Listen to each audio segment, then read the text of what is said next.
ইউপিএছৰ লগত এনপিএছও চলি থাকিব গতিকে আপোনালোকে কম্পেয়াৰ কৰিব পাৰিব যে ইউপিএছে আপোনালোকক লাভ বেছি দিব নে এনপিএছে লাভ বেছি দিব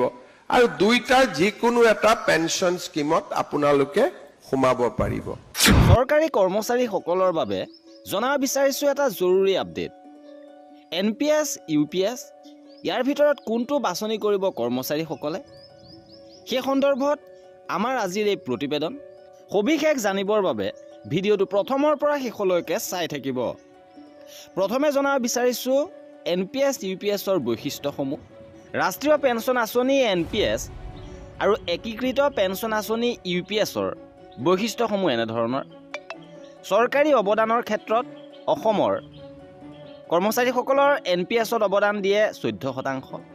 একীকৃত পেন্সন আঁচনিত 18.5%, কৰ্মচাৰীৰ অৱদান এনপিএছত 10%, মূল দৰমহা যোগ দিয়ে আৰু ইউপিএছতো 10% মূল দৰমহা যোগ দিয়ে সুবিধাৰ প্ৰকাৰ এনপিএছ শ্বেয়াৰ বজাৰৰ লাভৰ ওপৰত নিৰ্ভৰশীল কিন্তু ইউপিএছ শেষ দৰমহাৰ 50% নিশ্চিত মুদ্ৰাস্ফীতিৰ প্ৰতিকাৰ এনপিএছত কোনো ডিএডিআৰৰ ব্যৱস্থা নাই কিন্তু ইউপিএছত পুৰণি পেন্সনৰ দৰে ডিএডিআৰৰ ব্যৱস্থা কৰা হৈছে এককালীন ধন লামসাম এনপিএছত জমা ধনৰ 60% উলিয়াব পাৰে আৰু ইউপিএছত সেৱাৰ প্ৰতি 6 মাহৰ বাবে 15 দিনৰ দৰমহা গ্ৰেচুইটি অতিৰিক্ত পৰিয়াল পেন্সন যে এনপিএছত সীমিত সুবিধা সম্পন্ন কিন্তু ইউপিএছত মৃত্যুৰ পাছত 60% নিশ্চিত পৰিয়াল পেন্সন নিম্নতম পেন্সন এনপিএছত নাই আৰু একীকৃত পেন্সনত যে 10 বছৰীয়া সেৱাৰ বাবেও ন্যূনতম 10,000 টকা পেন্সন লাভ কৰিব এইসমূহ হৈছে এনপিএছ ইউপিএছৰ মূল বৈশিষ্ট্য যে ইয়াৰ ওপৰত নিৰ্ভৰ কৰি আপোনালোকে ইউপিএছ বাছনি কৰিব নে এনপিএছ বাছনি কৰিব সিদ্ধান্ত ল'ব লাগিব এনপিএছক লৈ অসন্তুষ্টি এতিয়াও অব্যাহত আছে সামাজিক আৰু ৰাজনৈতিক চাপৰ প্ৰতিশ্ৰুতিতেই কেন্দ্ৰীয় চৰকাৰৰ আৰ্হিত অসম চৰকাৰেও এই ইউপিএছ আঁচনিখন ঘোষণা কৰিছে ইউপিএছক হাইব্ৰিড মডেল বুলি অভিহিত কৰা হৈছে কাৰণ ইয়াত এনপিএছৰ দৰে কৰ্মচাৰীৰ অৱদান থাকে কিন্তু অপিএছৰ দৰে পেন্সনৰ পৰিমাণ নিশ্চিত কৰা হয় ইউপিএছৰ মূল সুবিধাসমূহ যে নিশ্চিত পেন্সন যদি এজন কৰ্মচাৰীয়ে 25 বছৰ বা তাতকৈ অধিক সেৱা আগবঢ়ায় তেন্তে তেওঁ অৱসৰৰ পূৰ্বৰ শেষ 12 মাহৰ গড় দৰমহাৰ 50% পেন্সন হিচাপে লাভ কৰিব মুদ্ৰাস্ফীতিৰ সুৰক্ষা আছে ইউপিএছত মহাৰ্ঘ ভাত্তা অন্তৰ্ভুক্ত কৰা হৈছে অৰ্থাৎ বজাৰত বস্তুৰ দাম বৃদ্ধিৰ লগে লগে কৰ্মচাৰীৰ পেন্সনৰ পৰিমাণ বৃদ্ধি পাব পৰিয়াল পেন্সন আছে কৰ্মচাৰীজনৰ কোনো কাৰণত মৃত্যু হ'লে তেওঁৰ পৰিয়ালে পেন্সনৰ 60% ধন লাভ কৰিব ইপিনে ন্যূনতম পেন্সন অতি কমেও 10 বছৰ চাকৰি কৰাসকলৰ মাহিলী 10,000 টকাৰ পেন্সন নিশ্চিত এনপিএছ বনাম ইউপিএছৰ কাৰিকৰী আৰু অৰ্থনৈতিক পাৰ্থক্যসমূহ আপোনালোকক জনাব বিচাৰিছোঁ কৰ্মচাৰী এজনে এনপিএছ ইউপিএছ কোনটো নিৰ্ভৰ কৰিব কোনটো বাছনি কৰিব ই সম্পূৰ্ণৰূপে নিৰ্ভৰ কৰে কৰ্মচাৰীজনৰ ভৱিষ্যত পৰিকল্পনা আৰু জীৱনক চোৱাৰ দৃষ্টিভংগীৰ ওপৰত ইউপিএছৰ ক্ষেত্ৰত দেখা যায় যে এই মডেল আটাইতকৈ ডাঙৰ শক্তি হ'ল নিশ্চয়তা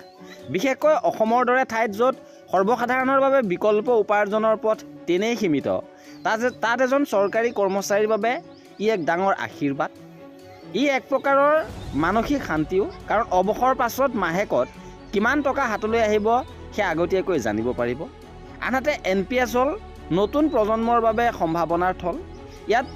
যিদৰে কিছু অনিশ্চয়তা আছে ঠিক সেইদৰে ইয়াৰ পৰা পোৱা ৰিটাৰ্ণৰ মাত্ৰাও চমকপ্ৰদ হ'ব পাৰে বিশেষকৈ যিসকলে 20-25 বছৰ বয়সতে চাকৰি জীৱন আৰম্ভ কৰে তেওঁলোকৰ বাবে সময় হৈছে আটাইতকৈ ডাঙৰ মূলধন কাৰণ তেওঁলোকৰ হাতত বিনিয়োগৰ বাবে যথেষ্ট সময় থাকে যদি শ্বেয়াৰ বজাৰে দীৰ্ঘদিন ধৰি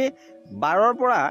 15% হাৰত ৰিটাৰ্ণ দি থাকে তেন্তে অৱসৰৰ সময়ত জমা হোৱা ধনৰ পৰিমাণৰ মাহেকীয়া এনিউইটি হয়তো ইউপিএছৰ নিৰ্ধাৰিত পেন্সনতকৈও বহু গুণে বেছি হ'ব পাৰে সেয়েহে এনপিএছ কেৱল এক আঁচনিয়ে নহয় ই হ'ল ধৈৰ্য আৰু সঠিক পৰিকল্পনাৰে নিজৰ ভৱিষ্যতক অধিক সমৃদ্ধ কৰাৰ এক সুযোগ